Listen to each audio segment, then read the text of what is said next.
Алматы қаласында 16 ақпан күні Түрксіб ауданына қарасты номер 203 жалпы білім беретін мектебінде жаста болса көптеген биіктерге қол жеткізген 2020 жылдың жыл мұғалімінің жеңімпазы, үздік педагог 2023 республикалық конкурсының жеңімпазы атанған мектеп басшыларының кадрлық резерві, әлеуеті және даму стратегиялары курсының алғашқы түлегі Мұқағали Мақатаев атындағы номер 140 мектеп гимназиясының мұғалімі Сағынғалиев Дәурен Наурызбайұлымен кездесу өтті.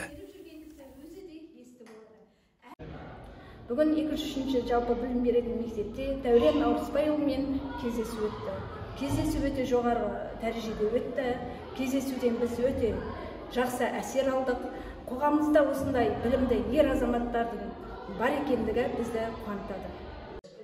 Аталмыш шарада Дәурен мырзаға оқушыларды ұлттық бірыңғай тестілеуге қалай дұрыс даярлау керек, адам өзін белгілі бір мамандыққа қашан қалай дайындауы қажет, оқушыларды ұлттық бірыңғай тестілеуге оқулықпен ғана дайындаған жеткілікті ме, әлде қосымша материалдармен дайындаған дұрыс па? Жалпы үздік педагог байқауына қатысу басты мақсаттарыңыздың бірі болды ма деген көптеген сұрақтарға тұшымды жауап қайтарды. Тағылымды кездесуде Дәурен Наурызбайұлына арнап Құдайберген Майгүл Қуатқызы өлең жолдарын арнаса, мектеп директоры Дайырбаева Расима Сұлтаналиевна Дәурен мырзаға ақжарма тілегін білдірді.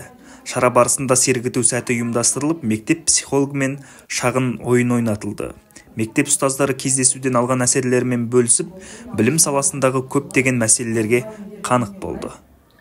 Үздіктен үйрен жобасы бойынша үздік педагог 2023 жылғы республикалық байқауының жеңімпазы Дәурен Наурызбайұлымен өткізілген кездесуіміз сәтті деп өтті деп ойлаймын.